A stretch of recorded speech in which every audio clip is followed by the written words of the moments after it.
The Sith Empire was an event unlike any other in the history of the Republic. The Sith materialized from nowhere and launched an offensive of colossal proportions. Horrifying reports from the Outer Rim seemed to portend the utter destruction of the Republic. The rapid onset of galaxy-wide terror and panic was part of the Sith Emperor's meticulous calculations. His plan was flawless. Sith battlecruisers first appeared on the fringes of the Tingle Arm. Unaware of the ship's origins, we dispatched a diplomatic convoy with a small starfighter escort. The Emperor wanted us to witness the full might of his forces before he attacked. The diplomats had just enough time to transmit images back. Then they were annihilated. Immediately thereafter, the Sith began a full assault on the Republic allies in the Aparo sector, which fell before the Republic fleet even arrived. Then our allies turned on us. The Sith had secretly established puppet governments on Belkanon, Serpenau, and Ruria. The Republic fleet suddenly found itself in enemy territory, fighting desperately on all sides. The Republic rallied every available ship to support the fleet, leaving only a handful of Jedi security ships to patrol Korriban. Regrettably, Korriban fell back into the enemy's hands without the Jedi Council even knowing about it.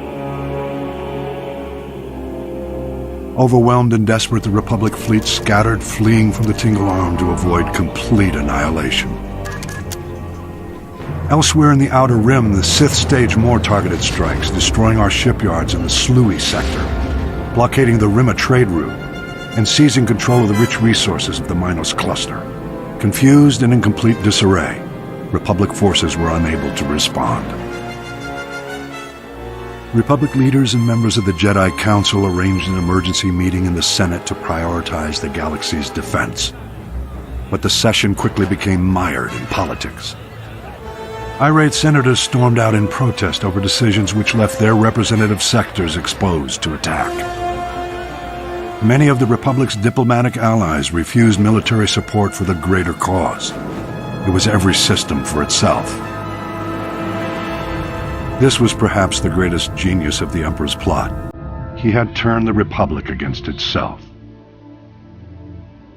While the Republic played politics, the Emperor used the time to reconfigure his forces for the long push into the galactic core.